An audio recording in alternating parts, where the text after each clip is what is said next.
Ouais, salut à tous, c'est Sturi et oui, ça va. Merci de vous en inquiéter. Oui, ça va, je suis en forme, je récupère. Je soigne mes blessures du corps, mais aussi de l'âme. Eh oui, je vous rappelle, ça n'a pas été simple, parce que 2 semaines de Raw Recap. Mais j'ai le remède, un remède super efficace, la passion, l'amour que vous portez à cette chaîne, à ce programme. 4400 pouces bleus pour 22 000 vues, t'imagines? C'est près d'une personne sur 5 qui s'engage dans le soutien à me voir râler. Non, c'est pas vrai, je vais pas que râler, il y a des choses que j'aime bien. Mais c'est quoi la prochaine étape? Rêvons tous ensemble, les fameuses tendances YouTube.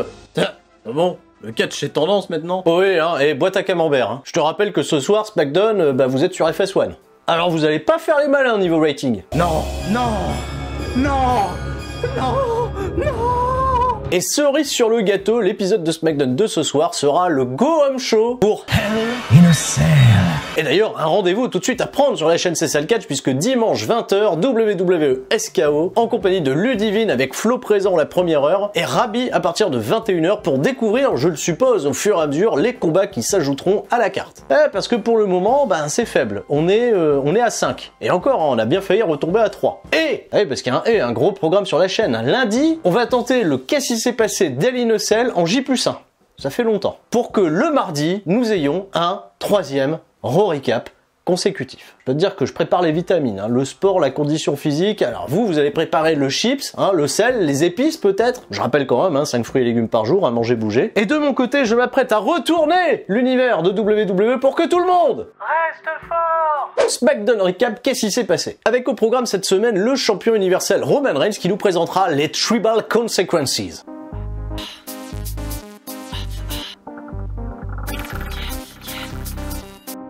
Tu fais quoi là? Quoi, c'est ça? Tribal Consequences? C'est un super groupe. Mais ça n'a rien à voir, c'est Tribal Kings. J'avais oublié ça, j'avais chassé ça de ma tête, tu m'y fais penser? Et au bordel, chapitre final du procès d'Otis, puisque El Famoso épisode du tribunal arrive, et c'est con, ils ont pas trouvé une autre manière d'appeler ça Law and Otis.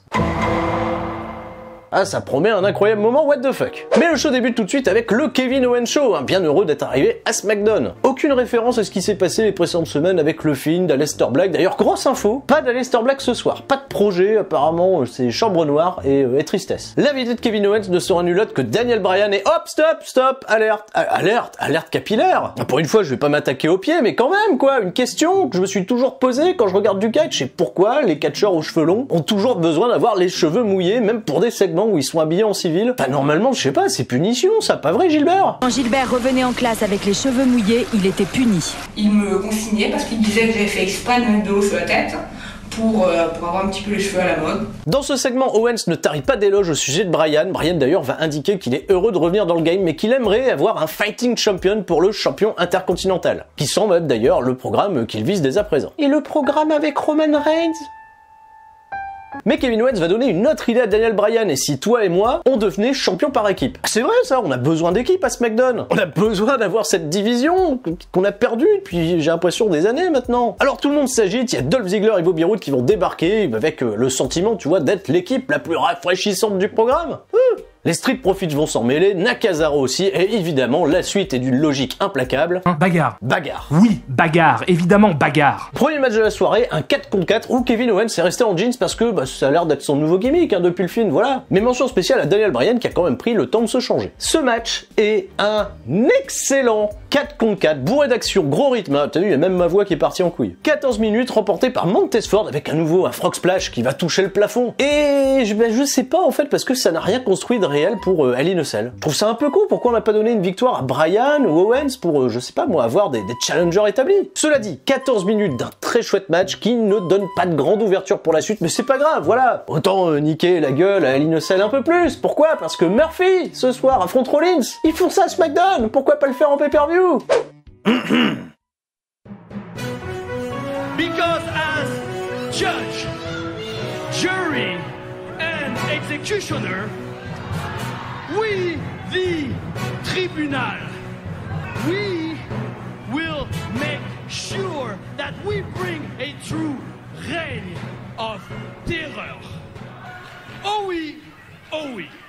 Et c'est le moment de retrouver le fil rouge fun de la soirée, la séance au tribunal visant Otis à abandonner son Money in the Bank omise pour négligence et manque de star power. On apprécie d'ailleurs l'effort de mise en scène avec un vrai décor de tribunal présidé par JBL, réputé pour avoir été longtemps le juge dans les vestiaires des catcheurs. Ok, c'est totalement hors kayfabe, mais bon, on apprécie quand même la petite référence. On découvre également la fameuse avocate du Miz avec qui il a vraisemblablement été en contact pour lancer le procès, mais la malheureuse ne va jamais pouvoir prendre la parole parce que le Miz va la virer après que Otis se soit défendu en, je le cite, avoir remporté le Money in the Bank Ladder Match en mai dernier. Argument plutôt implacable. Quoi?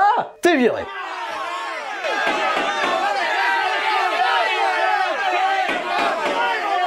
Silence. Silence. Objection. Ah.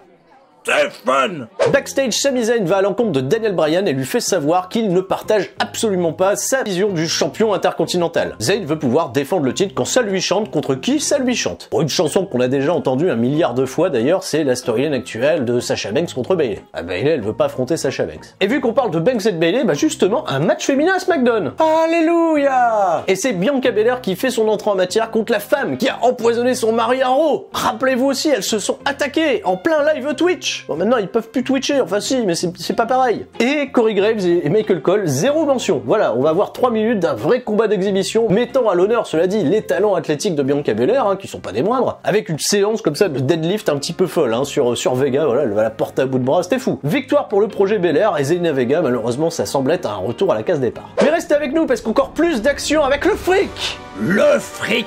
Il nous faut absolument du fric! Lars Sullivan qui fera face dans un instant à ce pauvre Shorty G dégoûté de pas avoir été respecté à la draft. Repêché, je le rappelle, in extremis par SmackDown parce qu'il y a 0 projet avec Shorty G, bah évidemment. Il est face, on fait quoi? Donc on s'attend évidemment à ce que le fric le démolissant de 2, et évidemment, hein, pas de surprise, 2 minutes de match, hein, malgré que Shorty G est tenté de s'en prendre aux yeux. Oh! Ah, les yeux, c'est vrai, tiens.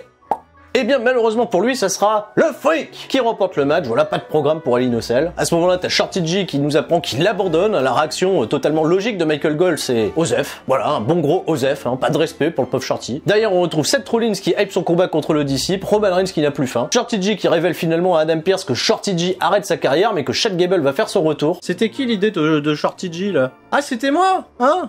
Et c'est qui Chad Gable? C'est un mec à Hunter? Beaucoup d'informations à la minute parce qu'on n'a pas le droit de s'arrêter, on n'a pas le temps de respirer à SmackDown. On est sur FS1, je vous rappelle, donc les audiences, hein, on sait, elles vont faire rapide, mais on va tenter de sauver les meubles. Alors restez avec nous et prenez le temps de respirer quand même, voilà, on souffle.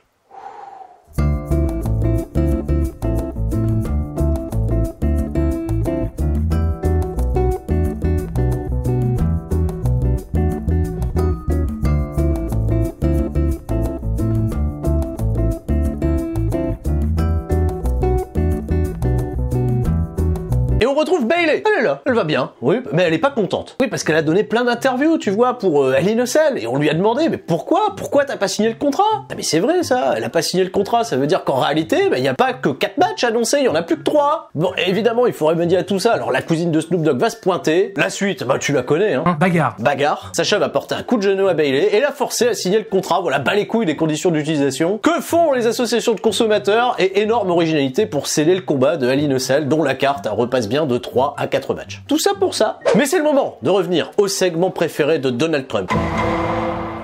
À savoir le procès d'Otis et la fameuse scène de témoignage.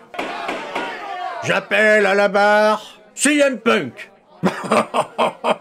Non, je déconne, on a gagné le procès au fait. Le premier témoignage sera celui de John Morrison, qui affirme avoir été régulièrement blessé par les attaques d'Otis, confortant l'idée que celui-ci crée une atmosphère de travail très contraignante. Ah, c'est vrai ça, à chaque fois qu'ils se sont affrontés, Otis il l'a battu en 3 minutes. Ça résume bien les conditions de travail de John Morrison depuis qu'il est revenu chez WWE. C'est vrai quoi, à quoi ça sert de se barrer 10 ans ailleurs pour devenir une star partout et finir en mid-card plus.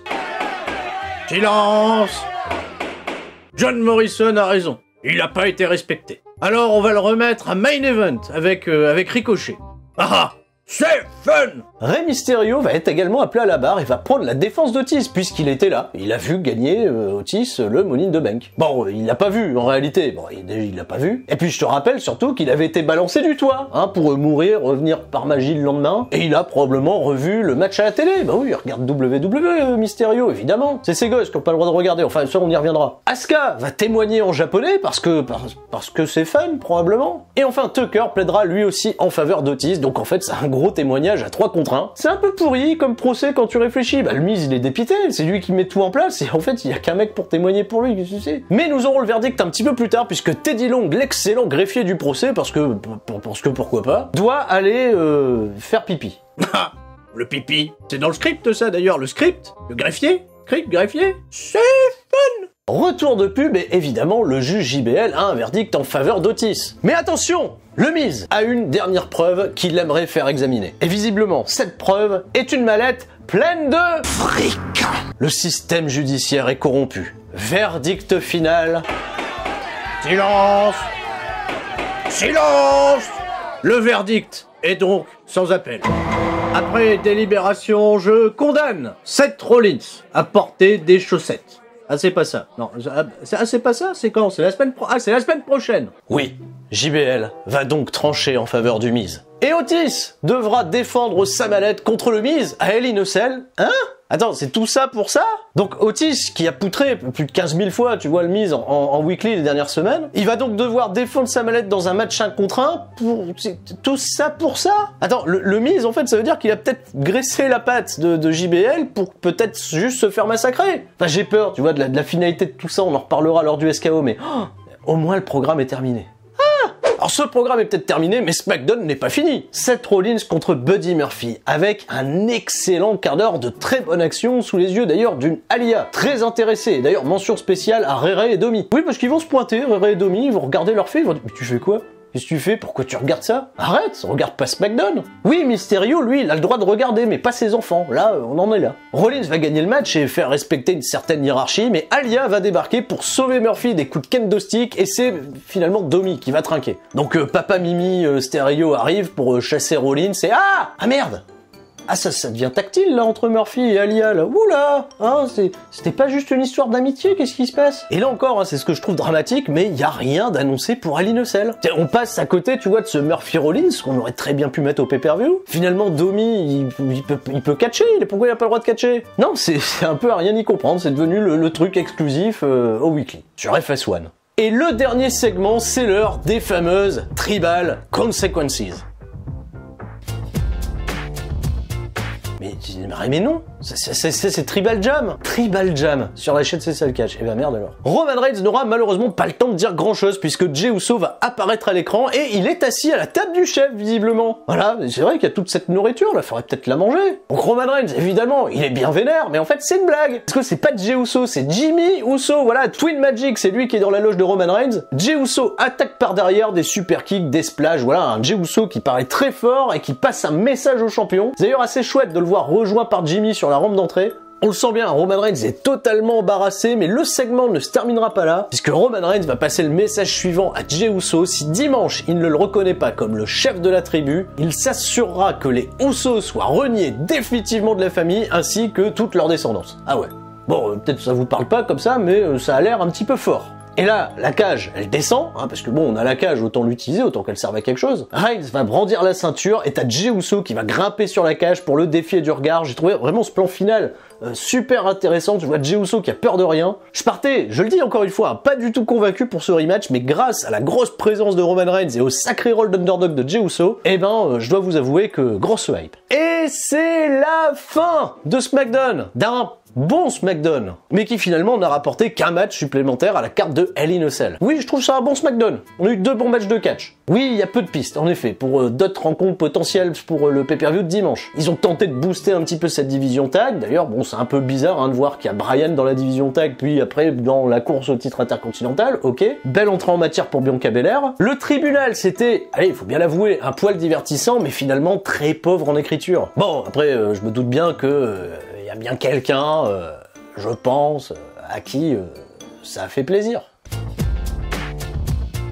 On se donne rendez-vous dimanche soir en live pour le super kick-off à partir de 20h pour la preview complète et découvrir les matchs qui vont être rajoutés à cette carte de Hell in a Cell en compagnie de Ludivine, Flo et de Rabi. Je vous rappelle qu'il y a toujours des records de pouces bleus à battre. Merci de votre soutien, merci de votre énergie et tout le monde reste fort. Sauf la justice américaine. C'était Sturi.